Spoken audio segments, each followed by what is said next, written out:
This is Michael Spedden, and welcome to Fowl Players Radio, your one-stop shop for all of your pop culture needs. We feature interviews from musicians, actors, comics, dancers, authors, and much, much more, up-and-coming artists and beloved favorites. We've got it all, people on stage, backstage, out front, and behind the scenes. Sit back and relax. Let's have some fun. Hey, this is David Shaw from Streetlight Circus, and you are listening to Fowl Players Radio. The Fowl Players of Perryville, the Mid-Atlantic's premier murder mystery company, have upcoming shows on the Western Maryland Scenic Railroad, Fifth Company Brewing, Susky River Beverage Company, Madigan's Waterfront, Maryland Party Boat, and more. If you are interested in seeing a show, our website is www.fowlplayersofperryville.com, and if you are interested in booking us, please reach out to us at foulplayersperryville@yahoo.com or 443-600-0446. Remember, every Tuesday from 4 to 6 p.m. and Sunday at 3 to 5 p.m. Eastern Time for the replay is The Back of the Rack, the Michael Spedden Show on 97underground.com, Baltimore's pure rock worldwide. We feature blasts from the past, songs you forgot you liked, hidden gems, classics that never die, local and national act interviews, and music from up-and-coming and beloved classic bands. Go to www.97underground.com and download the free app today and listen to us wherever you go, anytime, anywhere. Also, see our archive of interviews on YouTube at 97 Underground Michael Spedden. We thank you for watching and listening to Fowl Players Radio. Our main website is www.fowlplayersradio.com, and our YouTube channel is youtube.com/@fowlplayersradio.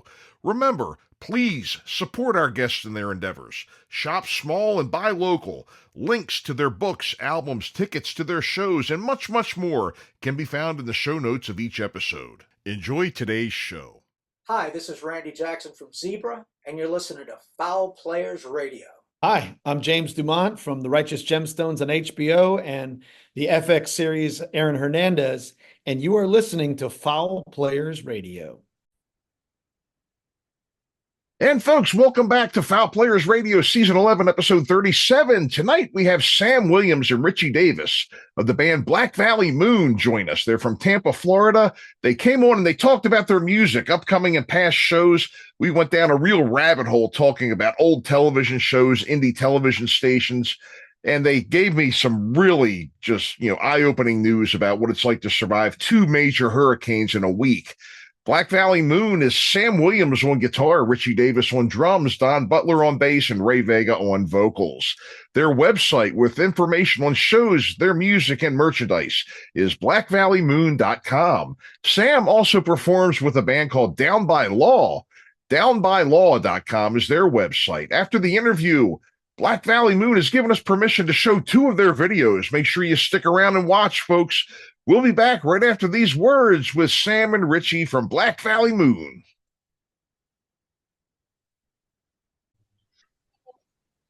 And welcome back to another episode of Fowl Players Radio. Michael Spedden here, and tonight we have Black Valley Moon with us tonight. We have Sam Williams and Ritchie Davis joining us. And you remember Ritchie was with us a few months ago with Tainted Saints, but tonight we're here to talk Black Valley Moon. So welcome, guys.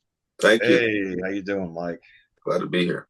Well, great. I'm glad to have you. And so I was looking at your schedule here, and I know, the part of the country that you guys are in right now has just been through a beating right now, but you've managed to keep playing, managed to keep it together. I guess just tell us about that right now. I mean, surviving something like that has, it's just got to be probably the most surreal thing you've ever dealt with, huh? Yeah, I've lived here my whole life, so I've been through a lot of storms here, but nothing was like this last one.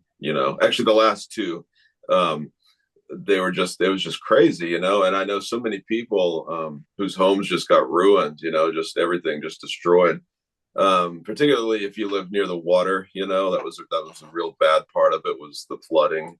I personally kind of lucked out, but it was very scary for sure. And a lot of the venues along the beach area and things like that, they got hit really hard. Some of them closed permanently, and some of them are just now getting kind of back online. But when you drive around, I mean, there's still, it looks like a war happened here a few weeks ago. It's just like fences and piles of rubble and trees on tops of houses. It's amazing how much that everyone has managed to get things going again and get things cleaned up and kind of back to normal. But there's still remnants, you know, when you're driving around. Like, yeah, that was a big deal. It was really crazy. Got to be almost post-apocalyptic, or, you know, you're waiting for Rod Serling to show up, you know? The day after, 100%, like the day or two after, when I just kind of drove around to see the damage, it was unreal. I've never seen anything like it in my life, and I've been in third world countries and things like this. You know, it looked like a war had just happened here. You know, it was crazy. You know, it was just nuts. It's hard to believe that it's semi back to normal now, that things are kind of functioning. You know, but it was a big storm. It was just nuts, and it was like a direct hit where I'm at in particular. In Tampa, we hadn't had a direct hit like that in like 120 years or something, I think was the thing. So, and I sat inside my house the whole time, and it just sounded like a jet taking off right next to my house every couple minutes. You know, that's what the wind sounded like. It was nuts. So you stayed in your house. You didn't evacuate the area or anything. Yeah, where I live is not near the water. Okay. That's mainly where your evacuation zones would be. You know, the higher the water starts coming, they tell you, or if you're in a mobile home or something like that, you're forced to evacuate. Otherwise, you know, you just kind of stay put. You know. Yeah, I stayed through the storm in my house, and I've never been through anything like it. And I hope to never go through it again. It was just the way to Sam's point, it was all about the water. But I'll tell you one kind of off the wall story. It has, you know, people don't think about this stuff when they hear about hurricanes up in Maryland or whatever. But I remember going to a gas station like a day after the storm or 2 days after the storm, and people were like going feral for the gasoline. Oh, they yeah. They had to have like cops come in and like manage it and everything. It was just, people were going feral. It was bananas. Yeah, for sure. I guess that's in situations like that. You don't look at these people who hoard canned goods in an underground bunker on their property so weird anymore. You know, like they're weirdos or anything like that. No, for sure. I mean, and I could just imagine Sam. You know, I guess when you stopped hearing what sounded like a jet engine, like you had mentioned, outside of your house the next day. I mean, were you almost afraid to look, like to take down the plywood and look outside? I mean, what was that like? I was definitely nervous to drive. I didn't really drive too much around, and it was advised not to, which I've never heard before. Like I say, I've lived here forever. I've been through a lot of storms, and this one, it's like the authorities were just kind of like, just stay in another day. It's passed, but you know, there are power lines all laying in the roads, and there's still water, sewage like knee deep in some areas. So just stay home and just let, you know. So it was crazy. And then I ventured out a little further, maybe 2 days down, and it was crazy. You know, just it was scary to contemplate what was happening outside while I was hearing that sound, for sure. Yeah. I could only imagine. I mean, we've had some doozies up here in Maryland, but again, we're not really in the zone for that as you are in Florida. I mean, usually by the time a hurricane hits up here, it's dissipated. You know, it's gone about 1,000 miles or so up the coast, and it's either gone across the land, which usually knocks it down a bit, or it just sort of takes its course. But you know, though we have had a few of them up here that have really caused a lot of damages, again, and to the folks that were really living closer to the water. But I'm glad to see that you all, you know, survived and made it through. And I'm sure, you know, you've got plenty of business to take care of yet, you know, until things get 100% back to normal. But I think the biggest thing is that you did get through with your health and with life and limb. Yeah, for sure. It could have been worse, for sure. Yep. So Ritchie and I go back a good ways, as we were kind of talking about before the interview.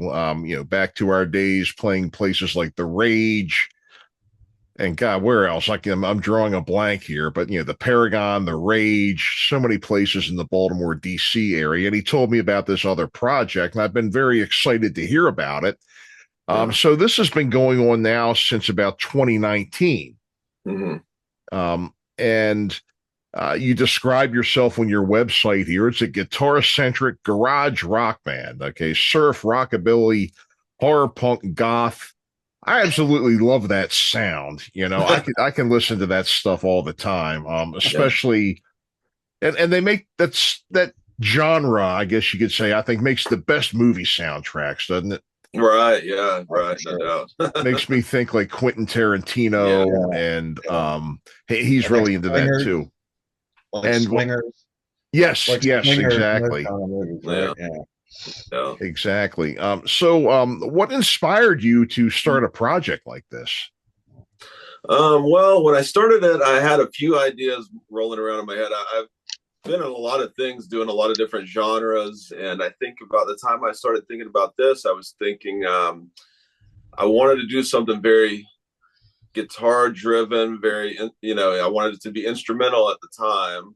And I had a few different ideas. One idea I had, I was trying to do things a little different. I thought about maybe because I like a lot, like I like guitar playing, like virtuoso rock guitar playing, like Steve Vai and Eddie Van Halen is like the reason I started playing and stuff. So I was trying to incorporate that, but I also am really into songwriters. I don't want to lose the song. So I'm thinking my idols in that are like Pete Townsend or Elvis Costello or something like that. So I was like, okay, let me do it'll be like a Joe Satriani, Jeff Beck kind of thing, but the music will be more in like a punky poppy realm or something like that.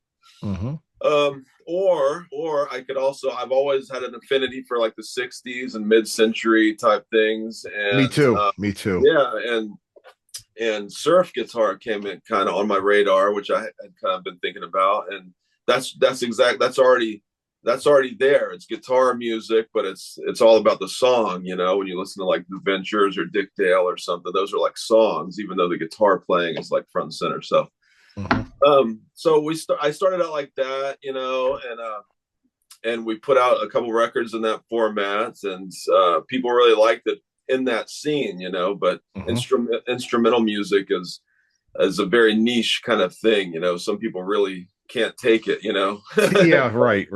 It's so I was still brainstorming a bit, and we ended up adding a singer, which really threw the whole thing on its head. It's like it's still got that 60s thing, but it's not a purist kind of 60s. It's not like we're not dressing up a certain way. It just has that vibe to it, and now we have a singer who has kind of a rockabilly vibe, but also we have a little bit of a gothic thing, and everything's kind of based in that darker kind of horror theme, and I mean, I love, actually, you mentioned the Doors. We were speaking before the show, and that's one of my biggest influences. I love the Doors, so I'm just looking to combine all that stuff, like the 60s kind of go-go stuff with like the Munsters kind of campiness, and but like the darkness of like the Doors or the Damned or something like that, so we're just trying to do our own thing, it's just and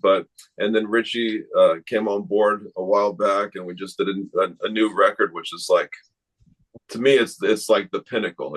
It's what we've been building towards this whole time, all the songs are just how we wanted them. And so it's really rolling full steam ahead right now.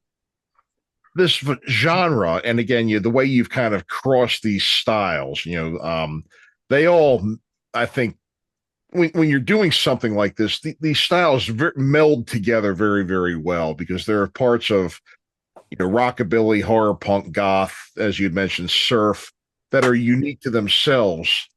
Yeah, but they blend together well too. You can pull elements of it together and really make something. And they all, I think, whenever you listen to them, and you had just mentioned the Munsters, thinking about things like that, it seems like everybody really enjoys like where listening to this takes your mind. Yeah, for sure. It's very atmospheric, very vibey kind of thing. It's fun, but it's not silly. It's a little bit dark, a little bit fun. It's not too serious, but it's not like joke either. It's like, and we're like I say, we're really trying to do our own thing. We're not like we fit with a lot of different bands. We can play with a rockabilly or psychobilly band, no problem. But I don't have a pompadour. We don't dress like that. It's like sure, right. And then one song will fit that. Definitely our style fits that. But we could also easily play in front of like a punk crowd, or like a crowd of people that like just indie type music. So we're really trying to do our own thing as opposed to just be one, and it's difficult to explain to people sometimes. It's like you have to rattle off 10 different genres to kind of get the point across, but then once you hear it, it makes sense. Hear it and see it, I think. Yeah, and exactly, I understand what you're saying there, because with the universal appeal that you have, not only when you're writing your own things, do these styles very well meld together, but I think it's got a very universal appeal. And it wouldn't be hard to pair you with a band if you had like a multi-band bill. You're trying to fill out a bill, you're trying to put together a lineup of bands for a festival or something like that. I think you lend yourself well to fit in with a lot of different people or a lot of different types of bands, to where, like, God, who booked Air Supply and Metallica together? You can't do that, but right. They could book you with other bands from different genres. For sure. For sure. So it has more of a universal kind of appeal there, which I think definitely would work in your favor when it comes to that. But I agree. Yeah. But also too, the fact that inspires you, that you're inspired to put something out by that, and I guess too, the challenge of making something that's been around for such a long time your own and unique is definitely there too, huh? For sure. Yeah, for sure. It feels like everything's been done already, so you have to, that is the challenge of it, and also to, I think when you're putting something together, to have parameters and have guide rails of, this is what I want this project to kind of encapsulate, the surf, the camp, the rockabilly, the 60s pop thing, but also like some modern kind of sensibilities. When you're writing a song, you have to keep all that in your head. I want this song to fit this, but yeah, it is challenging, but it's also at the same time, I think it's a road that kind of leads you to, being special, a little bit, you want to keep it like, I don't want to make it so weird and so discombobulated. I'm trying to make everything connected. So when you listen to it, it's like, yeah, this makes perfect sense, but yeah, it's hard to avoid all the tropes and things like that, for sure. And the actual style itself, the skill level that goes into it and the unique sound. I mean, there's 1,001 shredders out there playing heavy stuff, but this stuff actually turns heads, I think, too, to hear it. I'll tell you a story. One time I was running an open mic. I did bands for a number of years, as Ritchie could tell you. And then I took probably about a decade break, came back and just did a 2-piece acoustic act. And we used to host a lot of open mics. Well, we were at one night, and it was, an older Japanese man came in, kind of, I guess probably 50s or 60s, came in with, I guess, what a young Japanese girl, which I think he said was his daughter.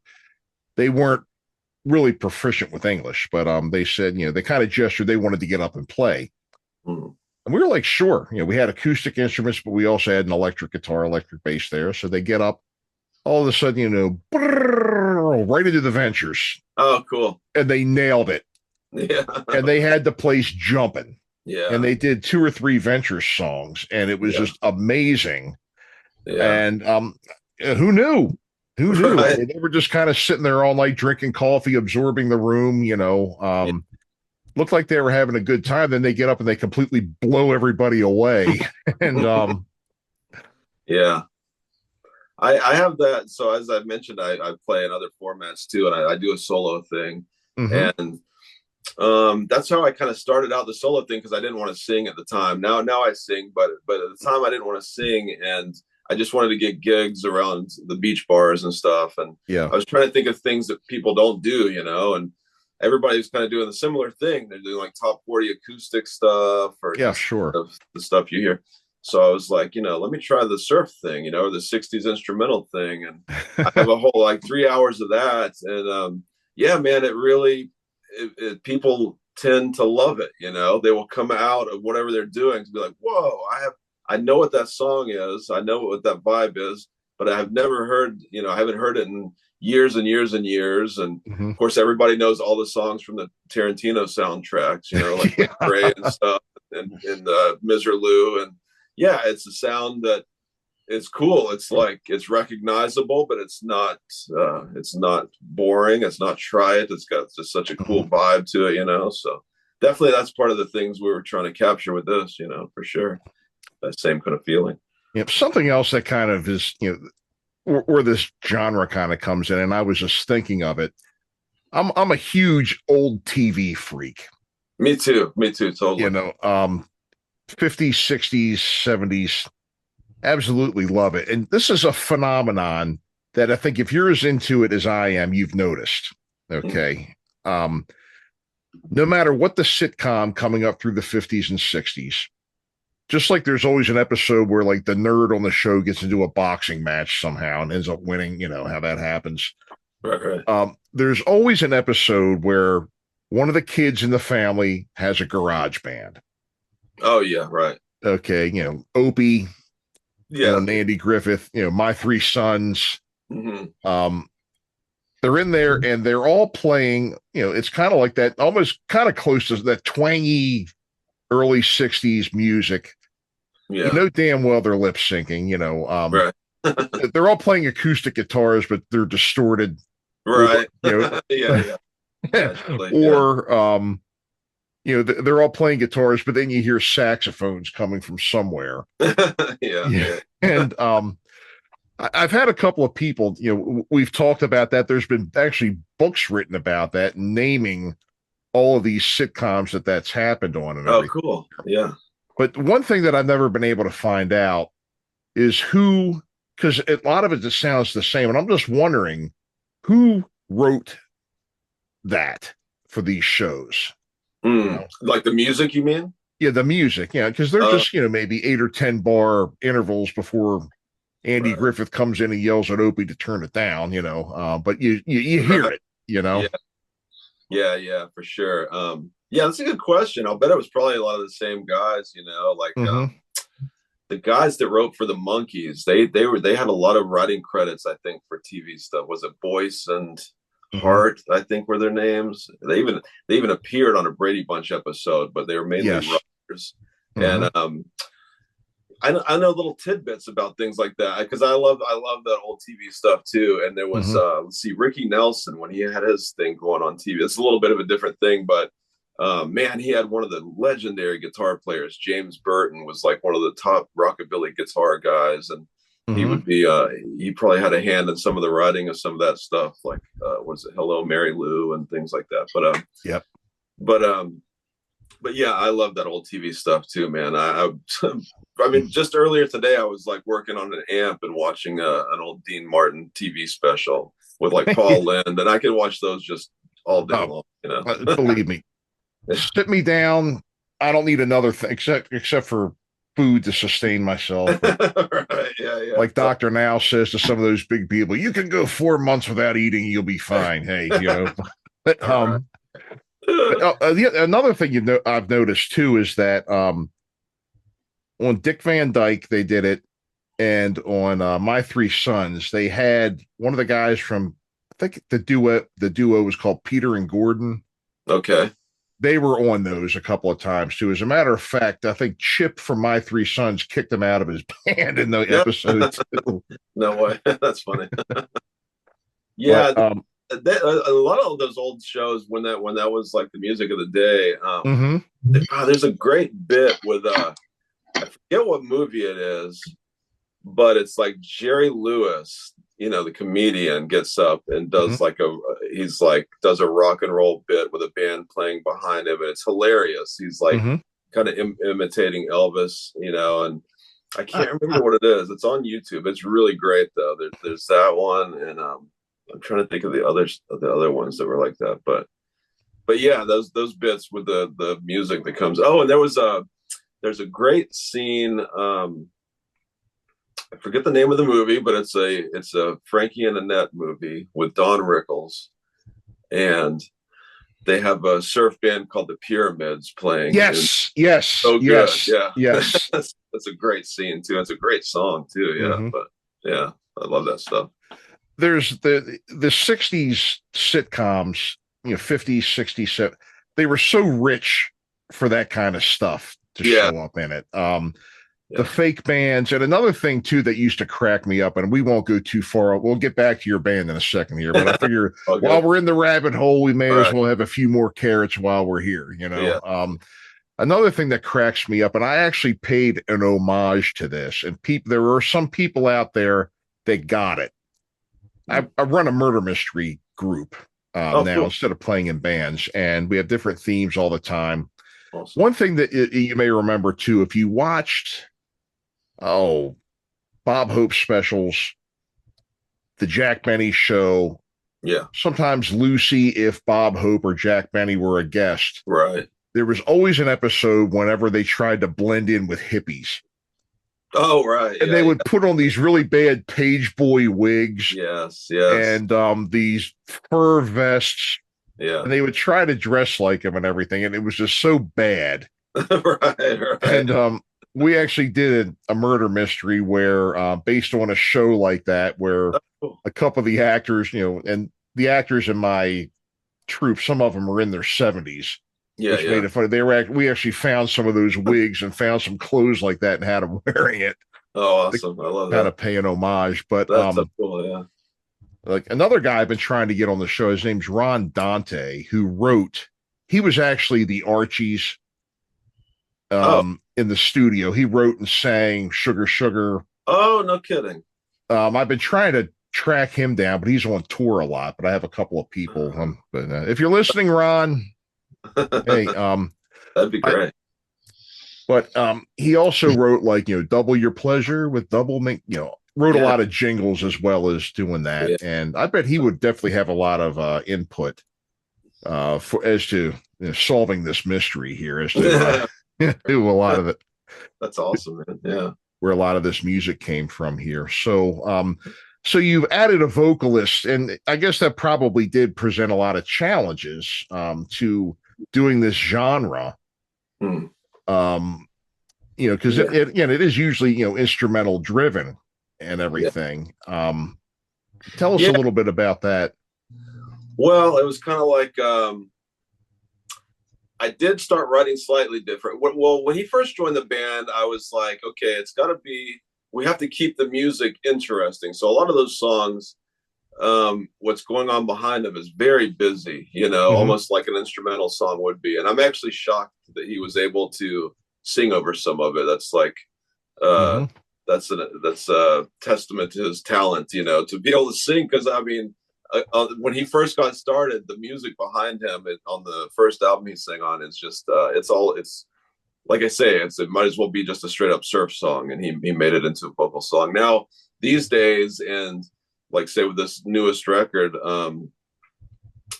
I write with the vocalist in mind, I'm thinking, I'm still trying to keep it pretty interesting and everything, but we still do instrumental songs also, but I try to, it's there's definitely a different mentality there. I just have to keep in mind, somebody has to sing over this. There has to be something to sing over. It can't be one long lead, Right.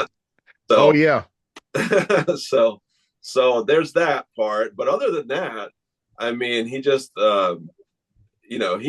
we were so lucky because when I was thinking about adding a vocalist, I was like, man, who is going to get this concept? It's so out there. I don't know who's going to get this, but I had known Ray for a long time. I'd never played with him, and he said, "Let me give it a shot." And he just gets it right off the bat. He's into the same thing. He loves old horror movies. He loves stuff from the 50s and 60s, but he also loves punk and he loves rockabilly, and he's got a great voice. And probably most importantly, he looks cool and he is great live. Because that's the other challenge with an instrumental band when we would play.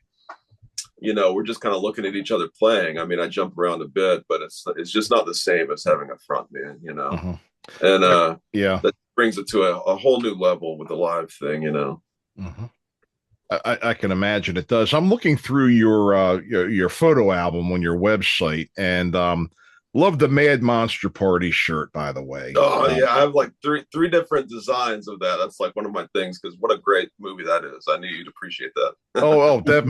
For sure. I love that.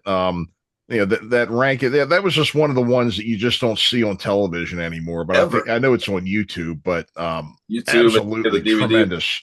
Yeah, I don't think I ever saw that. Maybe once growing up I saw it, but they never repeated it or anything. I don't know what the problem was, but it's so good, It is. It's good, but I think that I guess a couple of the segments just had a tendency to be a little long. Yeah, it is for television. That's true. Yeah, right. But it's still great here. I'm looking through. You've got some great merch, by the way, too. It looks like you've released some things on vinyl. That's really coming back, and a lot of people are doing it. I'm glad to see you're doing it too. Yeah, it's a good thing to have, since you can't sell music really any other way, it's everything's up on streaming for free. But the records, people just like to have and a lot of times they don't even have a turntable. They just like to have the piece of vinyl. They'll either collect it or hang it up somewhere. It's pretty cool to have that for sure. And I remember this record will be coming out on vinyl as well next year on Missing Pink Records. So, oh, wonderful. I remember when I was a kid, like I don't want to go down a mole hole or anything, but I can remember coming home with like a Kiss album or an Alice Cooper album, and I would look at every single piece of artwork and read every single thing on it, and I treasured it. I wanted to see where that was recorded, who produced it, who did the engineering, all that kind of stuff. I was just always really attracted to that. I still have about 300 records right behind me from those days. It was part of the experience. It was part of the experience. Ritchie, I'm in the same boat as you. We had our stereo, the family stereo, and my records were there. And I would sit in the corner with my headphones on, and because my parents didn't want to hear it, and what we grew up with. But I would sit there and I would read, the lyrics with the songs. I would again read, who wrote them. And again, you had mentioned the Kiss albums. A lot of those had the open up the insert as well as live too. It was like, holy crap, that's what I want to do. Right, as soon as I got the album, man. Yeah. It didn't Kiss Alive one when you opened it up and had like handwritten letters on the inside of it from each band member. And photographs, and then a lot of times the sleeves, the records themselves were in would have stuff on them, and it really was. It was part of the experience, and you could read it over and over and over again. And that's just how our album's going to be on Missing Pink. It's going to be just like all those things. All right, Sam. Yeah, gatefold and poster and all that stuff. Are you going to have a life-size poster? Life-size poster. What was the Love Gun came with something? Didn't it? Like Love Gun had some kind of little thing it came with. I can't remember. Yeah, a Love Gun. It was like a paper gun, and you could fling it like I think the word bang or something came out of it or something. Oh, how cool is that? Yeah, it was. And I remember the Zeppelin album that had the was it 3 that had the little spinner thing on the cover, and you could. Oh yeah. Physical graffiti. Wasn't it physical graffiti or no? That might have something as well. Presence. It was presence. But that is for sure something. Kids today. They don't know what they're missing. Now what? You just got a little thumbnail. That's all you get. It's like it's totally worthless. Right. And the thing is, I can see that bands nowadays are still putting effort into their artwork, but it's just really not as much there. And now do some CDs do have booklets that come with them. Yeah, And you can see, but it's smaller than it really is, the full album for sure. Yeah, that you had. But you think of the things, and who knew back in those days that 30, 40 years later, how much albums will be worth. right. I wrote my name on my albums. Yeah. All those things. A mutual friend of ours from the Baltimore area, A.D. Adams, the drummer, that somebody put something up on Facebook not too long ago where, and what it was, it said, if I had known what my baseball cards would be worth now, I never would have done things like this. And it was a Mickey Mantle card where somebody drew a beard on him and a pipe in his mouth. It's like somebody's retirement.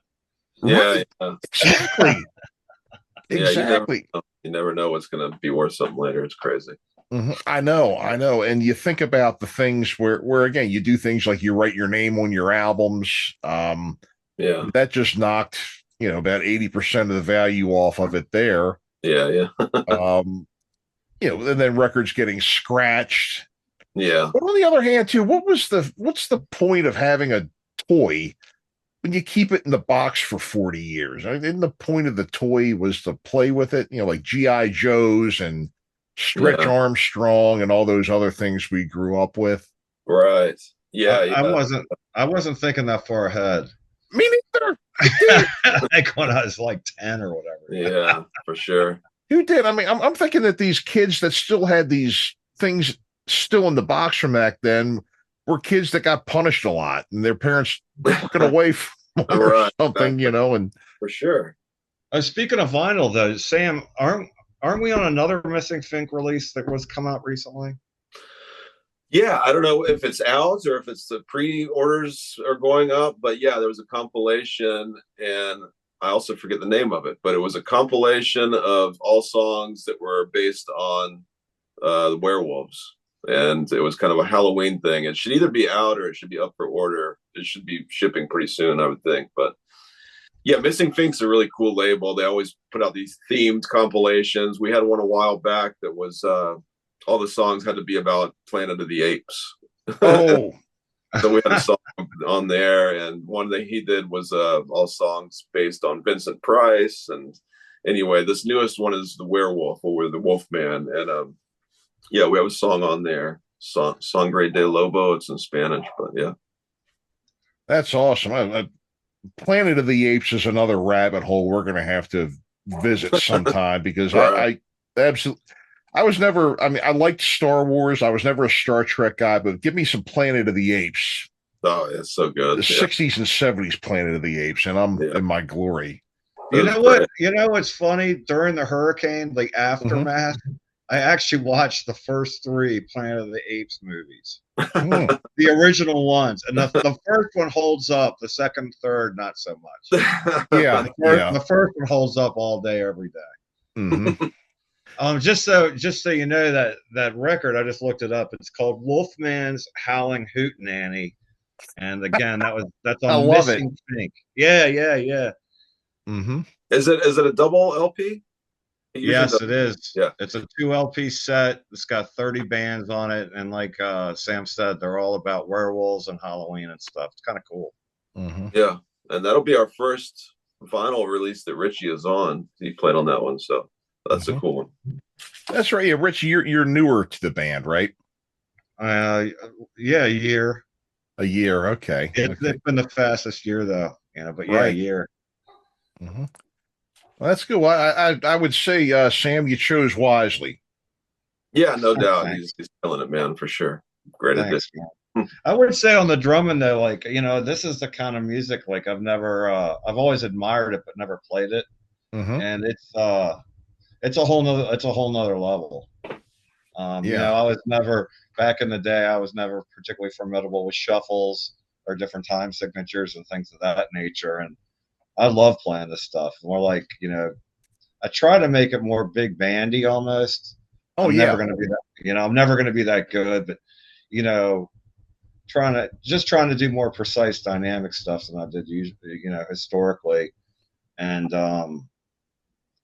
the arrangements are much different than I'm used to playing. The arrangements are tougher, but it's made me a better musician, that's for sure. I love playing this stuff. It's very, very, very fun. Well, I'm sure it's got to be very satisfying to really go somewhere away from home, out of your comfort zone there in terms of playing, and then be able to do it. Yeah, I mean, that's really got to build, not only build your skill, but really build your confidence as a player, right? Sure. And I remember people seem to give me compliments when I was younger and drumming and everything, but if I look back at it, I was really just playing slightly more than an AC/DC beat. Mm-hmm. And there's nothing wrong with that, but it wasn't particularly dynamic driven or anything. Different tempo, much different tempos and stuff. So this stuff's like super fun, and honestly, it's been really challenging as well. But it's really super fun. So super fun to play. The crowds love it. Mm-hmm. We did a show the other night on Halloween. The kids just went ape. They were having a great time. So good deal. Oh, absolutely. And I know exactly what you mean too about going back and listening to ourselves younger. I'm back. I go back and I'm just like, oh God. Yeah, there's many times when I'm like, well, I would do that differently now.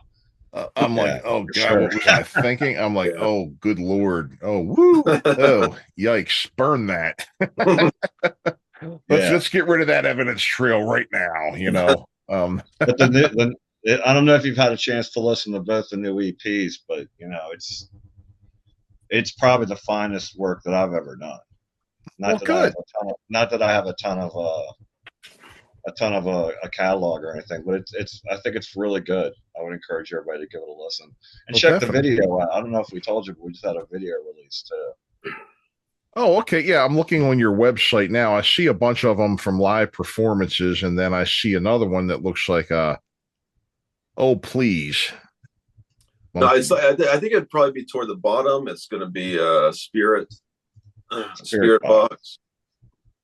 If it's on the website. Oh, Spirit Box. Yeah, there it is. I'm not going to play it right now because it'll mess things up while we're recording, but I will definitely check into it here. And what we'll do too is, we'll put your links and everything up into the show notes so people can see where to find everything here. So, so I guess I know you've been actively playing just recently now.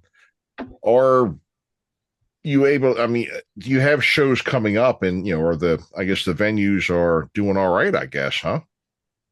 Yeah, for the most part. The shows we have coming up, we're kind of starting to branch out a little bit now, we're kind of based in Tampa, but we don't want to burn it out around here. So we've been kind of like spreading out a couple hours away here and there. And we have one in Melbourne, which is the other side of the state, coming up in December. That's like an oddities market thing or something, some big event there. And then in January, we're playing with the Coffin Cats, which is a rockabilly band or psychobilly band that's been around forever. And they, so that'll be a good one.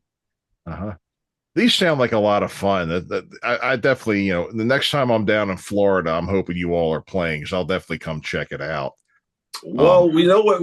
Speaking of branching out, we're hoping to get up your way at some point. We want to we want to play out of state for sure. I'm just hitting up any place that has something that might make people come out, or any kind of fest or anything like that. We're totally down for going anywhere. Maybe you won't go that far. Who knows? Oh yeah. Well, we have, believe me, we have plenty of musical connections up here. I'm sure something can happen for you. Definitely. Yeah, something can definitely happen for you. And your merch, you've got a lot of merch out. I was just talking about your records and everything. And so let's take a look. I saw on your site. Yeah, I got a few shirts up there, I think. Yep, there. Yeah, Black Valley Moon logo T-shirt. That's a nice looking shirt. And you've got small, large, extra large, triple X, and lady sizes available. That's a good thing. Because when guys in my size range, you got to have that triple X in there, man. Yeah, no doubt. Mhm. Yeah, and I don't know if we have. You know what? That's a good point. I don't think I've updated that site. I know on Bandcamp we have a couple other designs as well. Mhm. I need to get them up on the website. I'll do that right after I get off this. But yeah, we have like a tank top for girls also, and we have there's like an off-white design that's pretty cool. And yeah, we're trying to think of interesting merch to do. I don't know what's next. We've had a few different things in the past, keychains and stuff, but right now we're just kind of figuring out what's next there. Mm-hmm. Oh yeah, I mean, and merch is a big thing, really. I mean, because you were just talking earlier about, I guess there's going to have to be ways that this is overcome to make things a lot more feasible and a lot more viable for playing music. The streaming has basically kicked the legs out from a lot of people. For sure. Yeah. Getting all these plays for and getting a percentage of a penny for each one of them. And not to interrupt you, Michael, but I will. I always just try and tell everybody's like, well, what can I do to support your band? And I'm like, buy something tangible. Yeah. Buy a shirt, buy a CD. I mean, one shirt is the equivalent of like 5,000 plays on Spotify or something. It sure is. It's ridiculous. So, I just want to put that out there to your audience. If you like a band and you want to help, just buy something tangible. Yeah, I say that all the time, and even too when it comes to tooting my own horn when we play in small venues and things like that. I always thank people. I say, hey, look, thank you for coming to the show tonight. I always say this at the end. Thank you for coming to the show tonight, and give yourselves a round of applause. You've supported 2 local small businesses tonight. Sure. Yeah. Right. And I'm sure probably I don't know how much you agree with me, but on this, but I'm always a big fan of shop small, shop local, because buy local or buy local. So that's kind of 100%. My philosophy. If I can get something somewhere instead of having to, I do go to Walmart and Target and things like that, but I always try to find what I can from mom and pops and corner stores first. For sure. Yeah. I remember I was talking to, his name escapes me, but I was talking to the main guy from the Super Suckers at a show they played here in Tampa. Mm-hmm. And he was standing at the merch booth, and I'm like, he's just like, well, I got to stand. He didn't say it like this, but he's like, I want to be here because he's like, we'll make 3 times as much money in merch as we will in the actual fee they got from the club. So, it shows like that's the lifeblood of, kind of an act, fiscal existence, for lack of a better phrase. There's a lot of factors, I think, that play into that as well. The fact the fact that a lot of these venues can get a karaoke person for cheap. They can get a DJ, and some people are entertained by some guy sitting at a table with his laptop, but right. I'm not. There's also the fact that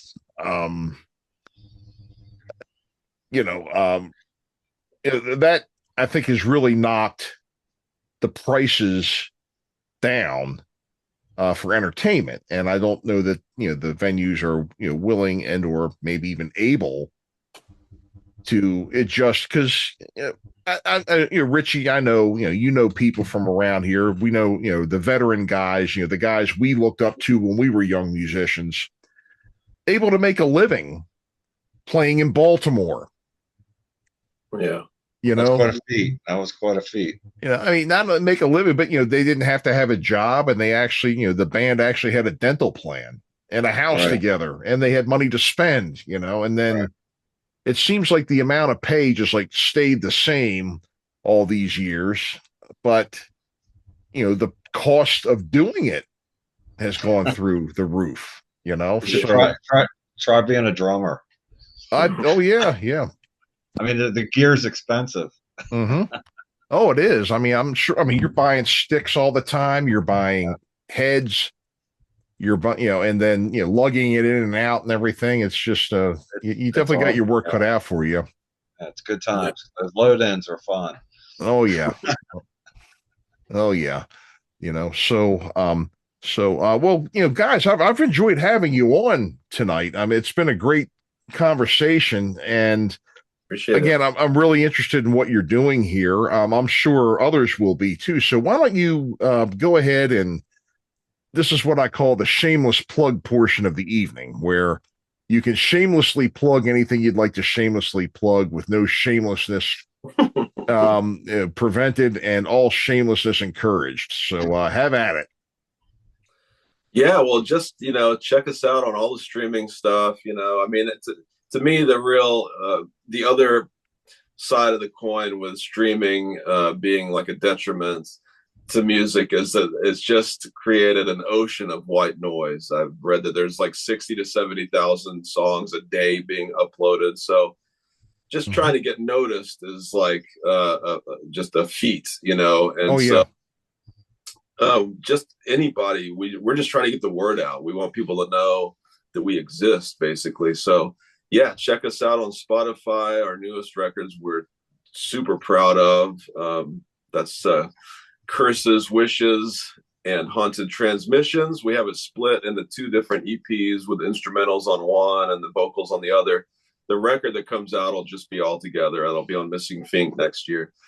So yeah, check that out. Check out our website, blackvalleymoon.com. Check out all of our social media stuff and follow us. And we will play pretty much anywhere at this point, if we can make it work. We're, like I said, we're just trying to make it, get the word out at this point, and that's like the square one, So, and so far, everybody that's listened to us likes it. Anybody that has any kind of musical sophistication, that's not just listening to like, Taylor Swift and Morgan Wallen or whatever, they like us. You know what I mean? I've never heard anybody really hear us and just say they hate us. So, we're very confident if we can get in front of enough people that it'll work out. So, yeah, anybody hit us up about playing anywhere. I've been hitting up like conventions and stuff. There's like a horror movie convention called the Monster Party, I think. That's like a regional thing, and maybe we'll play one of those at some point, or just if you have any kind of show, just anybody, hit us up. You never know, we'd love to come play somewhere, but yeah, just check us out on all that stuff, and keep an eye out for what we're doing. Yeah, I actually booked a murder mystery show at a monster convention for next spring. One of my actors ended up lining it up. So, hey, maybe that'll be a door open for us too. But who cares about me? It's about you. No. BlackValleyMoon.com. They've got merch. They've got music. They've got all kinds of great photos, videos, news about their shows, news about them.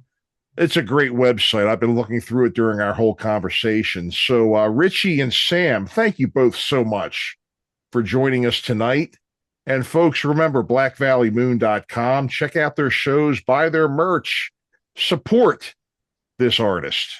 And folks, thanks again for listening. You've been listening to Fowl Players Radio, and we'll see you all next time. Thanks again. Thanks, guys. Thank you. Thank you. Have a good one.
It's a nice day to start again.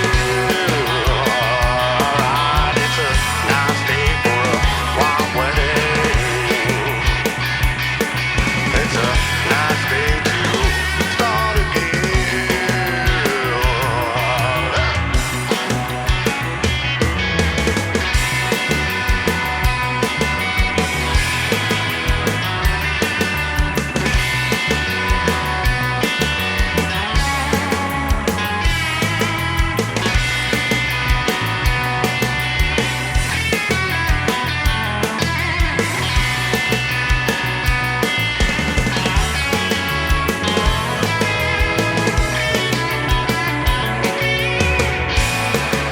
Take me back home, yeah. There's nothing fair in this world, baby. There is nothing safe in this world. And there's nothing chill in this world. And there's nothing pure in this world. Look for something left in this world. Start again. Come on, it's a nice day for a wild wedding. It's a nice day to start again. Alright, it's a nice day to start again.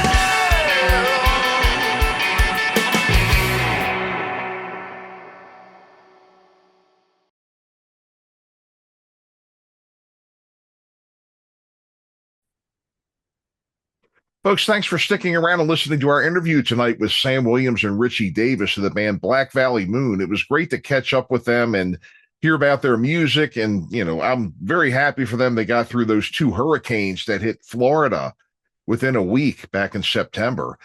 Black Valley Moon is Sam Williams on guitar, Ritchie Davis on drums, Don Butler on bass, and Ray Vega on vocals.